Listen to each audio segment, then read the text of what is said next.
Good evening. I'm Socrates Garrett, and we're broadcasting live from right here in Jackson, Mississippi, the heart of the Deep South, right here in the African-American-owned broadcasting studio. WeBelieveDigital.com, our own platform. And so it's critically important that in the African-American community, we control the narrative. I look forward to receiving opportunities to show and advertise your products for goods and services and to move your brand along in this community. We're broadcasting live on Facebook. On We Believe Digital Podcast, go to Roku and download our app, and We Believe Global, with shows like this to bring articulate, intelligent conversations and dialogue to our platform. So I'm here to continue sounding the alarm. This is how the South is going to rise again.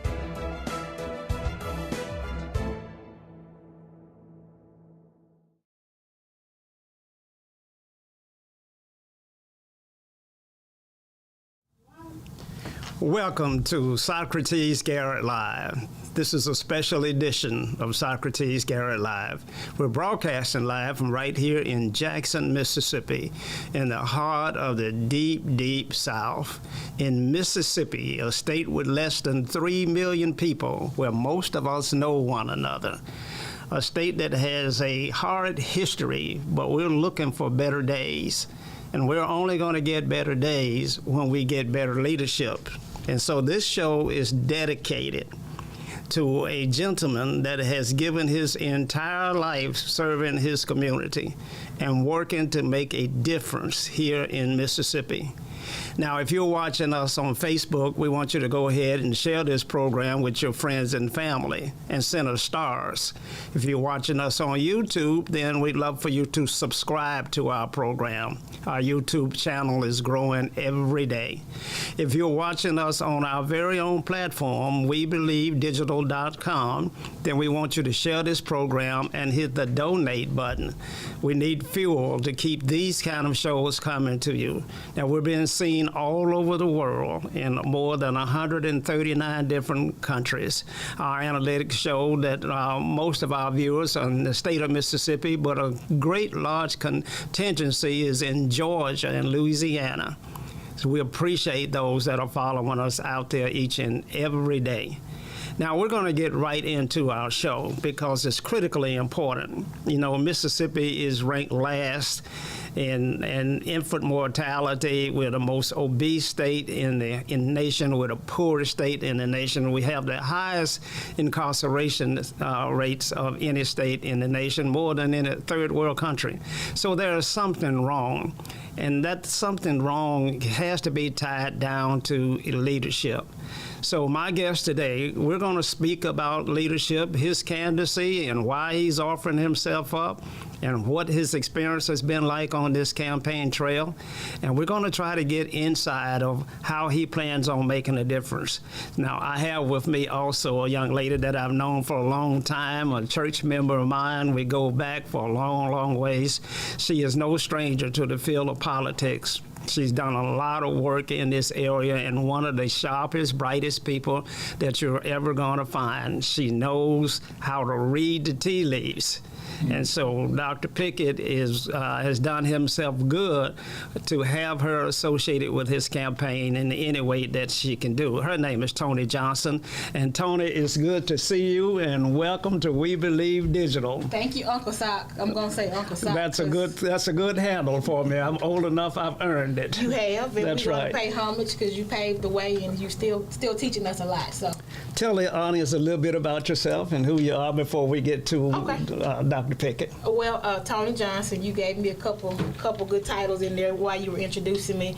Born and raised here in Jackson, educated through Jackson Public School Systems, reared in Hinds County, got my bachelor's and undergrad from Jackson State in Belhaven, grew up in church, Central Community Church of God, which was sisters to Farm Haven Church out there where you're from. And That's so right. Had a very good rearing. I grew up, I tell people all the time, listening and watching Miss Olita, who I call her my shero. From when I was a little girl, she would stand up in church challenging and telling us about the injustice of what's going on for children with the Children's Defense Fund. When she would be traveling back and forth to Washington, D.C. and Mississippi, and she was a force to be reckoned with.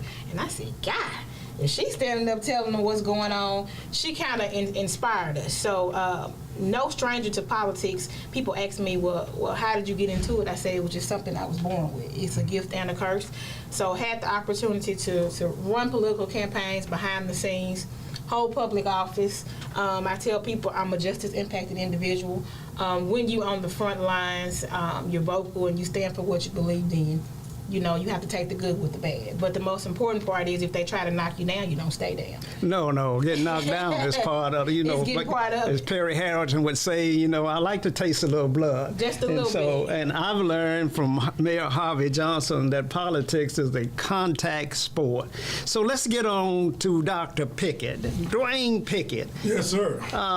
You know, Dwayne, I've known you and your family now for quite some time, and your legacy of your father and your family throughout this entire state of Mississippi. So we got time. I want you to take some time and let our viewers out there know who you are, where you come from, and why you're in this race. Well, Mr. Garrett, I really thank you for even allowing me to come on. I am from Itta Bena, Mississippi. I was born and raised in the Mississippi Delta, and you know, grew up there and learned a lot there.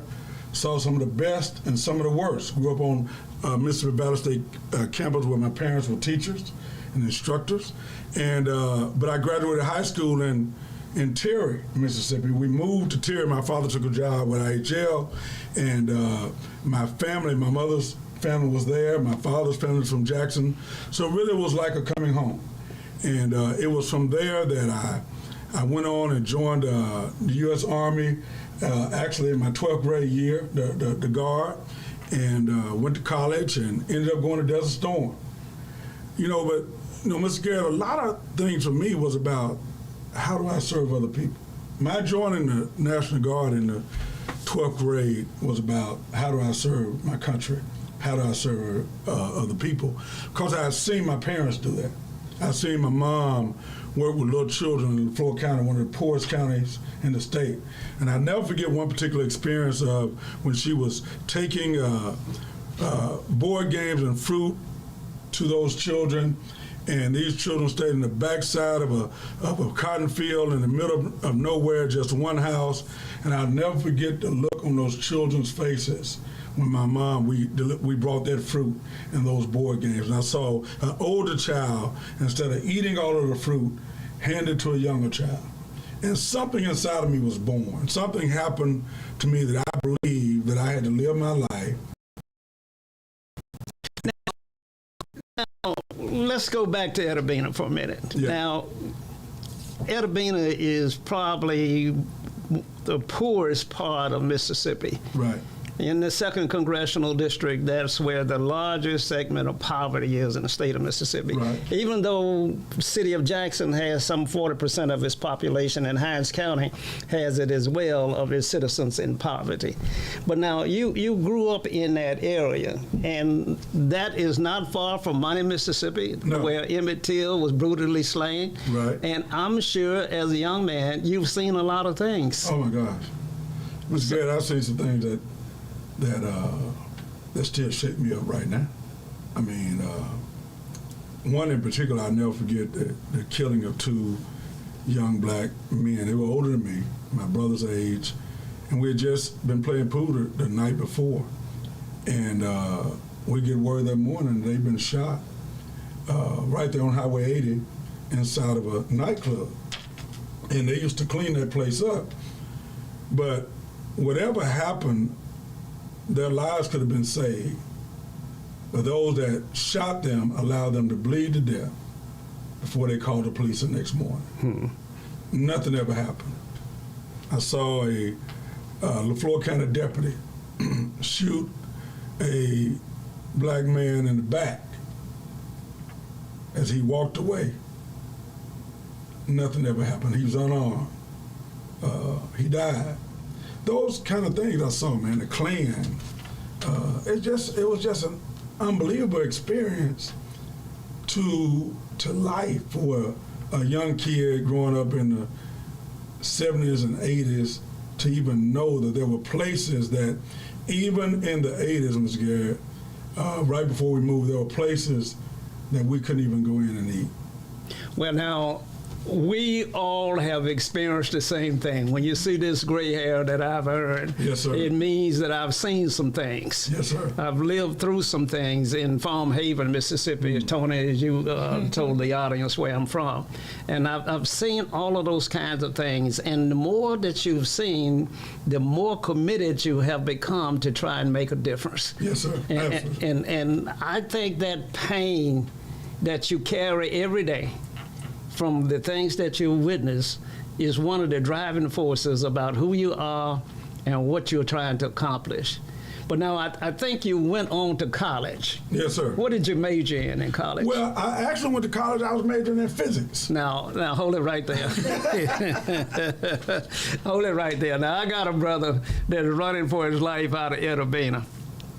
And he decides then that he wants to go to Tougaloo College and he wants to major in physics. And that's a testament to your parents. Absolutely. And let me clarify one thing. So Charles went to Tougaloo, majored in physics, my older brother. Okay. And the year I graduated was the year that the young man filled out the dormitory at Tougaloo.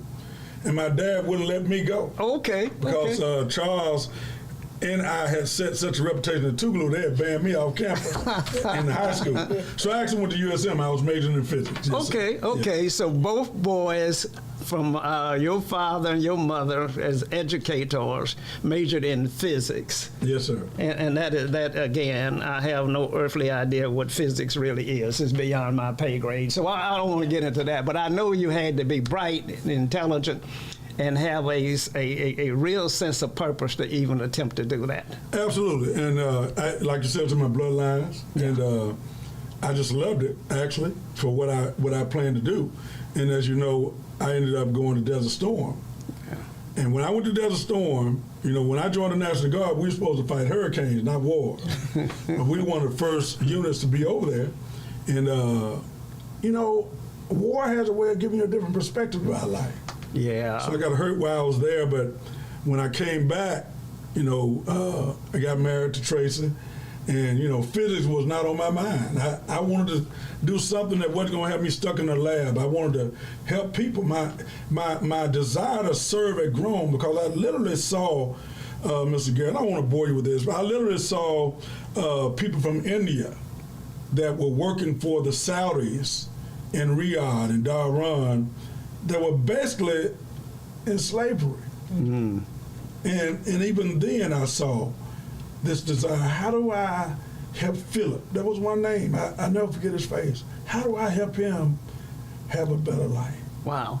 And so you have to have seen things in order to build an understanding and acquire wisdom in order to be an effective leader. You can't have always been in Mississippi to be able to share with them a vision, craft a vision that would elevate your constituency.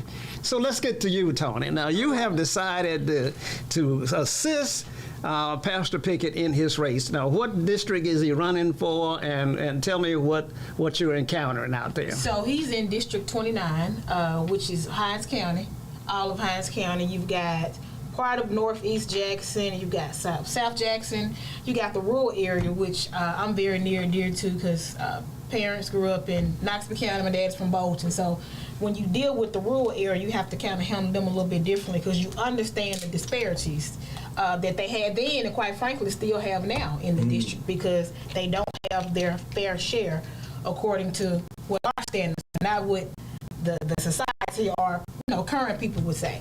So what we're encountering is a district that looks the same. And so I am assisting because I believe that we need a change. I believe that Dr. Pickett, even before working with him, I'm a product of the work he's done in his community.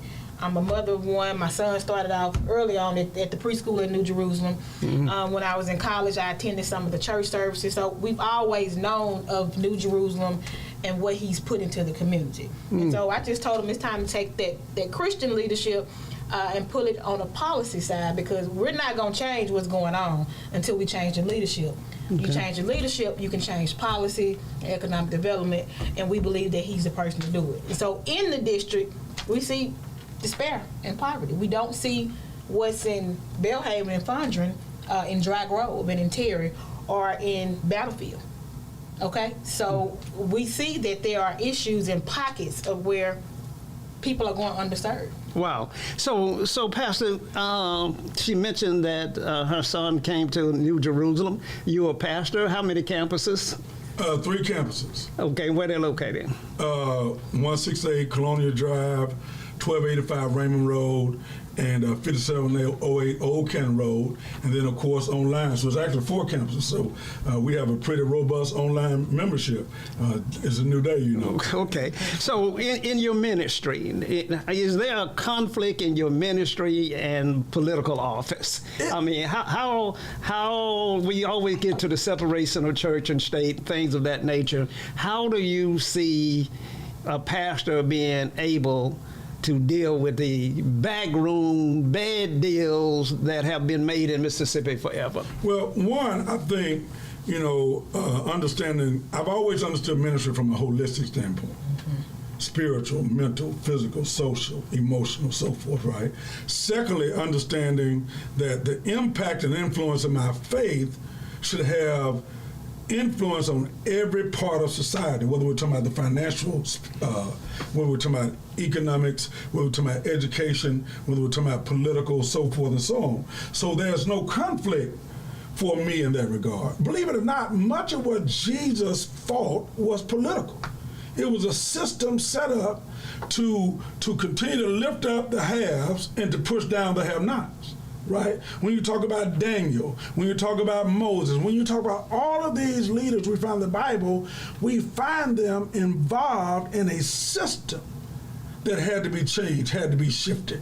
When you start talking about kingdom, and I don't want to preach a sermon, but when you start talking about the kingdom, he said it should be on my shoulders. In other words, we have to make sure that we are impacting and influencing every sphere of society with that which we believe. Now, Tony, you're taking on a 16-year incumbent, a gentleman that is of the white persuasion. He's Caucasian, in a predominantly African-American district that he has held for 16 years. What makes you think you can unseat a white man in Mississippi in a black district? Well, power is, what's the old saying? Power is never conceded, it's taken. You can't just go in there, they're not going to give it away. You got to go in there and take it. We're fighters. And part of the fight is helping our people understand what equity and fairness looks like. Because we'll say, we got someone of a different color, they've been there 16 years. If it's not broke, don't fix it.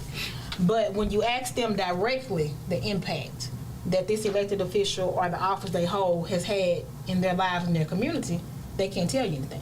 So what did this gentleman do to draw your attention that he needs to be replaced? So I believe in being very transparent. I tell people back in 2021 that the state of Mississippi, nothing outside of Mississippi people don't understand. Everything here is about race because of the dynamics and the makeup we have. So it may be, some stuff may be more highly driven about race than others, but everything is about black and white. And I get in trouble about that. People, it's not always about race. It's about race. Yeah. We're in the state of Mississippi. Yeah. But back in 2021, there was a bill that was introduced by the Speaker of the House, Philip Gunn, that prevented private money from the NAACP. I'm just giving some examples. Any nonprofit or someone that was not a government entity from coming into the state to help with voter registration, voter education, and educating persons on disenfranchising crimes. These things that I just talked about, Pastor Pickett, directly impact the black community. We have the most disenfranchised people in the state of Mississippi who have lost their rights to vote versus whites or Caucasian. This particular legislator voted for that bill to pass. Wow. Which meant he sided with current governor and other Republicans saying, we don't have a problem in Mississippi. We don't need funds to help educate people, to help register people to vote. So I said, now, if you're a Democrat you serve a majority black district and you voting against rights that directly impact black people, why are you in the seat? Wow. So you can't have one without the other. And Pastor tell you yesterday, we were knocking on doors, and a gentleman said, "Oh, I can't vote, because I'm a convicted felon." I said, "What's your charge?" He said, "Marijuana." I said, "No, that's not a disenfranchising crime." So that's a prime 25 example. years ago. 25 years ago, a prime example where there's a disconnect. And you're saying that Senator David Blunt voted for? He voted for that bill. He voted to prevent, and it passed, any private money to come into the state of Mississippi to specifically help with voter education, voter registration, and talk about and educate people on disenfranchising crimes. Now, he said that he voted against it because there was an election commissioner stealing. Well, Wow. we went to trial in 23 of this year. That bill passed last year. Wow. So we believe in innocent until proven guilty, and that everyone has to go through the process that's available to them, and that's their legal right. So if you're voting for that, and that's a direct slap against us, then what else Right. are you doing? Right, and many times our communities don't understand how our elected officials are voting and what they're voting for. Now, we're up against a station ID, and so we're getting ready to take a break. But when we're going to come back, we're going to talk to candidate Dwayne Pickett. He's running for the Mississippi Senate in District 29. The election is August 8th in the Democratic primary.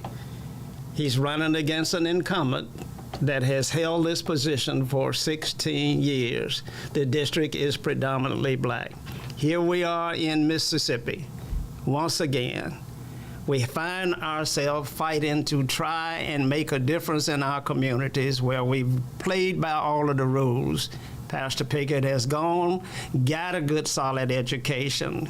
You heard him say that he majored in physics, went down to USM, served in the Army in Desert Storm, came out as a veteran that was injured in that war as well. Has given his life creating opportunities for young folk. His church has probably got more young people in it than any congregation throughout the entire state. I've gone to the services. I know what I'm talking about. When we come back, we're going to talk about House Bill 1020 and the impact that it has and the impact that crime is having in Mississippi. Well, we are ranked as the #1 most dangerous city in the country. Stay tuned. We'll be right back.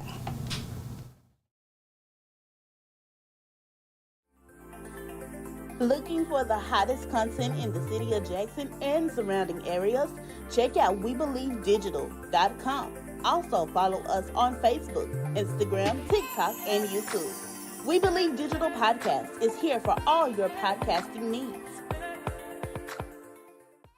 The Mississippi Link is an African-American female-owned newspaper with a trusted voice that is highly respected throughout the city, state, and nation. Our motto, keepers of the knowledge for people who speak the truth, since 1993. Link significantly influences the thoughts, attitudes, and buying decisions of its readers. Call us at 601-368-8481 for your advertising needs. If you would like to receive a newspaper in the mail each week, our annual subscription is only $52 per year. That is only $1 per week for you to stay informed regarding many stories that you can only get in the Mississippi Link. Sign up today at themississippiLink.com and click on Home Delivery.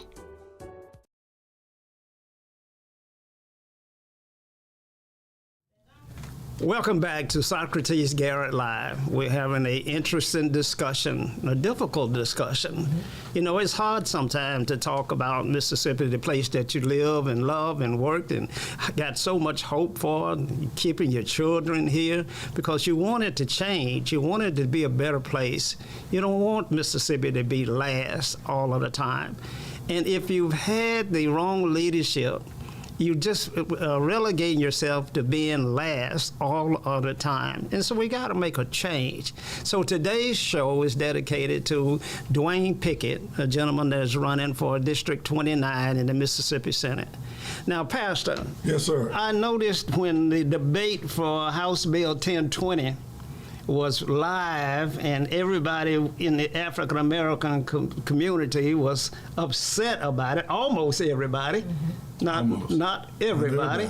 And I noticed that you were probably out front more than any other individual talking about the discrepancies in law enforcement and crime in the way it's dealt with in the African American community. Did your opponent support 1020 or not? Well, my opponent on the vote voted against 1020. But the vote is just a formality, right? My opponent worked to help 1020 happen.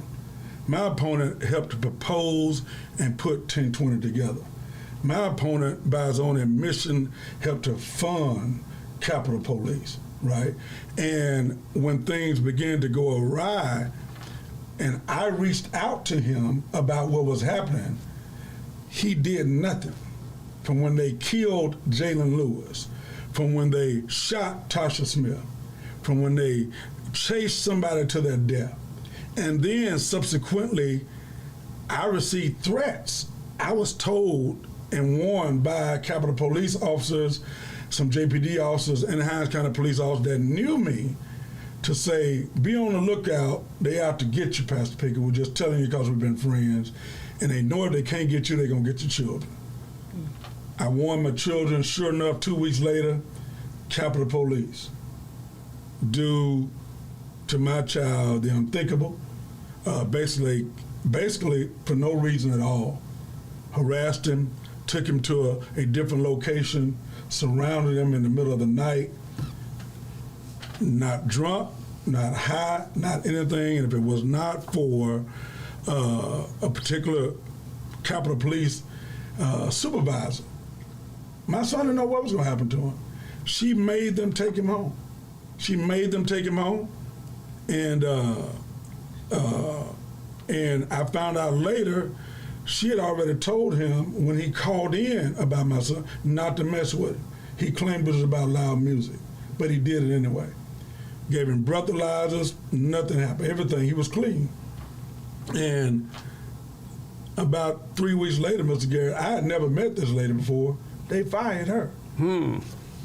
Now, Pastor, Mississippi has had a history. Now, we don't want to go there and go there and go there, but Mississippi history of having dealt with the 3 civil rights workers, the Fannie Lou Hamer, the Medgar Evers brutal murder, the Vernon Damer brutal murder. Mississippi has a history like no other state.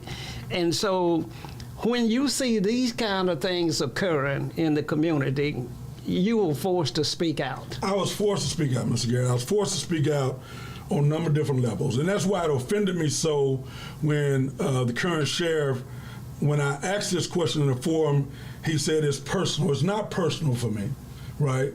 But when it's not personal in regard to my family, it's personal in regard to my people and us as a people, okay? And so when they killed Jalen Lewis, my initial reaction when I was asked to check on it was really about protecting police. I've been a police supporter all my life, right? So because the word on the street was they were going to retaliate against police officers for the murder of this young man. Wow. Now, Pastor, Jackson, Mississippi had the highest number of murders last year than we've ever seen. Crime is running rampant. Mississippi's got more people incarcerated than any other state. As a pastor, do you do a lot of funerals? Are you engaged in with families when this crisis occurs? How has that impacted you as a person? Well, Mr. Garrett, 26 years ago, I did the funeral of the first baby I did. The baby's mom worked in food service at Rowan Middle School, and this baby was asleep in her bed and was shot by a bullet of somebody else. She was 3 years old, right? Over and over again, because I've been connected to all people, I've done funerals of young men and young women who've been murdered, who've been killed. So it is a very serious issue to me, right? And I believe that, it's no doubt that it's an issue. There's no doubt it's a very serious issue. But when you look at the fact that this city has had resources ripped out of its hands, programs have been ripped away from cities that need it and places that need it, and yet, places such as Belhaven and Fundra, where my opponent lives, you think you're in a whole different place. Mm-hmm. It's a serious issue. But there's no correlation between militarizing your police department to solving that problem of murders. Wow. Yeah. And so, Tony, I don't often hear anybody speaking out. Right. I mean, Mississippi has the highest number of black legislators probably than any other state. Mm-hmm. We got numbers beyond Louisiana and Alabama, but I very seldom hear anyone, black or white, speaking out, using their bully pulpit to address these issues. Why are we so silent? I think we are complacent. We're comfortable. And I think most black people, maybe people even in my family, were guilty of it until it hits your home, right? Because here I am, early 30s, serving the community, been on the front lines for voting rights, just like Pastor's been on the front line for his people in the community, and then your home is hit with a just impact issue. And so it changes your perspective. So I think we are kind of numb to it and thinking, hey, it won't affect us until it knocks at your front door. But I also want to ask the question, why are people, or maybe we don't understand, we just didn't wake up one morning and Capitol Police were at our door, right? Policies and laws started several years ago to get us to this point where we are now. And we don't understand how to navigate the process. We don't understand how to fight back on the front lines, as well as the legislator and in these laws and this policy. And that's one of the things that we definitely learned from a leader and other mentors is we got to fight on the policy level too. We can get out there on the front line, which we don't do often. I hadn't seen a march since I was in my teens. We don't march anymore. We scared to hold signs and go to the Capitol, but understand how being on the front line and policy, that pen, those laws, that 1020, that goes into effect that hurts us. Well, speaking of young people, let's talk about the demographics of the district. Now, I've said that it was predominantly black. It is. Is that true? That's true. In terms of the demographics from age brackets, how do you see young people responding, and is it crucial, is it critical that they get involved? Where are the votes coming from in this district? So this is a majority black district, from Terry to South Jackson. South Jackson was once up and thriving. We don't see that in South Jackson. To Byram, to the Fondren area, Belhaven. You've got part of Northeast Jackson up Old Canton. You got Northside Drive. And then you've got the Battlefield area, right, which looks like a third world country. So why, like Pastor said, Fondren doesn't look like the Battlefield area? Most of the voters that we're seeing are at least over the ages of 35. They seem to be middle class. They're working. They have jobs. They're engaged in the communities, and a lot of them don't know who the representative is and what they're supposed to be doing. So our questions are you better off now than you were 16 years ago? Wow. So, Pastor, what causes the apathy in the African-American community when it comes to voting? Is it that they don't see that it makes a difference in their life, or are they beat down? They feel unheard, sir. They feel unheard because what we found is the people that we put in office have not been representing us. And I'm not saying all of them, right, but many of the people that we put in office. And Ms. Garrett, I called you a minute night late because I was in such despair when I found out that persons that have been elected that I respected greatly have been selling us out. I mean, it blew, honestly, now, Ms. Garrett, I pray about a lot of things. It literally blew me away, and I had friends of mine and ours that laughed, said, "Man, you didn't know," and they really think I didn't know that I'd heard it, but I assumed it was just talk. But literally, we have our own elected officials that are supposed to be representing Hinds County that were trying to make a deal with the lieutenant governor to regionalize the water. Right? I mean, I could go on and on. I know that's not the topic, but please don't. No, but you got to tie quality of life. Well, not just that, it ties to the fact that those same gentlemen, those same senators, those same persons, and it's been reported and heard that the Black Caucus, the Senate Black Caucus, is supporting a white candidate. No. You can't be the Black Caucus and endorse a white candidate in a black majority district. No, that can't be. That's absolutely the case. And not only that, one that has served and represented this community and supported them with all of his heart. Where are our young people, pastors? This 35 and above middle class votes are happening, but what are we going to have to do to activate our young folk to get involved in their future, protecting their future? One thing, Mr. Garrett, which I commend you on, is a station like this. Yeah. That's one. And really pushing that out there to them at a level they can understand, involving them, right? Because this is where they live. This is where they are, right? And now, when you go back and look at guys like Tupac Shakur, that was speaking a language of what was happening and what was going to happen, right? So I think they have a lot more wisdom than what we give them credit for. True. And now we're dealing with a generation that they don't just want to be heard, they demand to be heard. And if you don't hear them, you might have trouble on your hands. Right.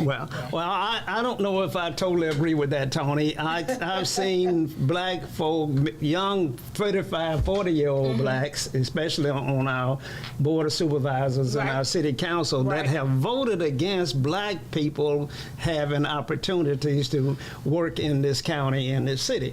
And I don't know where that disconnect came from. When we were growing up, we gathered around the radio to listen to Joe Louis boxing. Every black man in America, in the world, was rooting for Joe Louis. Right. How is it today, after all we've done for our children, can we have black folk that could consider endorsing a white person in a majority black district against an African American candidate? How did that occur? I think the conversations that you had when you were growing up with your children, Pastor, you probably had them with yours. My parents had them with me, but I had mentors and people around me that had these conversations early on. Sanford Knott. When I was 15, I was working in his law firm. I talk about Alita all the time. We were having these conversations, and I asked my friends when we're talking about things, is your dentist black? Do you have a lawyer that's black? Do you have a hairstylist that's black? Because we've lost the concept somewhere that black people can do things at a better rate than the other race. Wow. No, I got it. I got one for you. This is probably the statement that blew me away. And I refuse to ever tell anybody who said it. But a prominent African-American pastor told me, asked me, why was I running against a white guy? He told me, we need a white face representing them. Oh, Pastor, I don't get it. I know that we have been divided as a people, and that the policies and the strategies that have been put in place to keep us divided. But I had hoped that we had come and matured to a point that we see the poverty in our community. We see the crime in our community. Yeah. We see the conditions that our folk live in. We see the food deserts. Pastor, it's a food desert down in your district, in this District 29. I see all of that. And so African Americans must understand that we have to put our people in place to try and make a change. Ms. Garrett, this morning I did something I hadn't done in a long time. I rode a long tiered road after I did holding my sign from Elton Road all the way down to McDowell Road. The bridge, first of all, just got fixed not long. It's been out a couple of years, right? So I was able to come all the way down. And the more I came, I traveled north on Tier Road, tears began to well down my eyes. Popeyes boarded up. Kentucky boarded up. Kentucky Fried Chicken. McDonald's boarded up. Wendy's boarded up. The phone company boarded up. I mean, every grocery store boarded up. All the way down the line, right? And I would be embarrassed if I represented Terry Road and it was in my district and all of that happened over the last 16 years. I would be embarrassed to come and ask somebody to give me 4 more years. Now, I know I'm not supposed to talk like this, but I'm not your typical guy, right?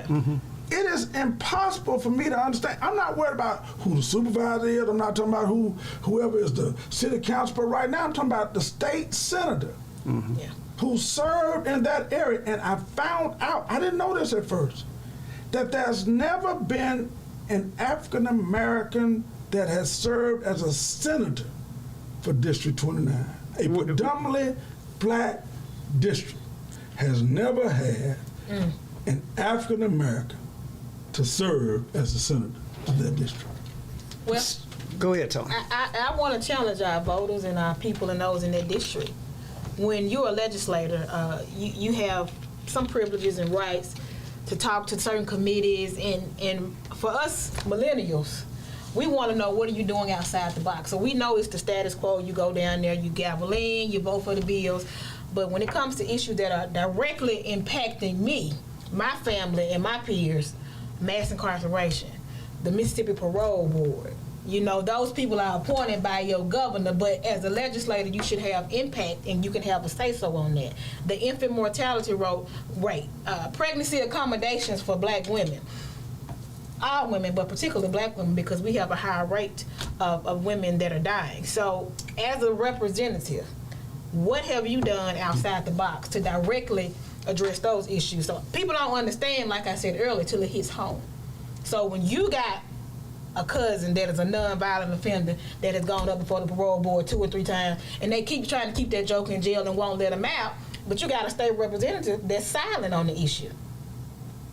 Well, I tell you, we're up against a station break here again. Actually, we're coming to the end of our program. Man, so short. We're having such a good time. Yeah. We could have kept talking. Yeah, we can, and we got to come back and do some more. You see, because the deal is that it's critically important. Tony, you mentioned that policy dictates how our quality of life is. Yeah. African Americans throughout this country understand, they need to understand, that bad policy has been put in place intentionally. When we look at the breakup and the breakdown of the family in the African American community, we go back to policy that's written. We have some of the worst policymakers in the state of Mississippi than anywhere else in the world, and that's why we are last in every major classification, and we got to make a change. Now, Pastor, we're going to have you back. We know, tell the people how they can get in touch with you and, you know, how they can support you. Yeah, they can go to my website, DwaynePickett.com. If they want to help us, they can sign up as volunteers there, all of those things. Also, we need campaign contributions. They can do so through Act Blue, or they can do Cash App, $D Pickett for Senate. That's the number 4. We need involvement. We need people that want change, because the establishment has decided they want to keep things like they are. And we're coming against the establishment. We're coming against the system, and we need help. Well, our time has expired. We want you to go out and support Dwayne Pickett for Senator for District 29. he's the best man for the job. And if you're out there anywhere and you get the opportunity to support Sister Rukia Lumumba in her quest over in District 72, we ask that you be prayerful about that and that you support her in every opportunity that you get. We're looking forward to having her on the show next. And until we meet again, we want you to stay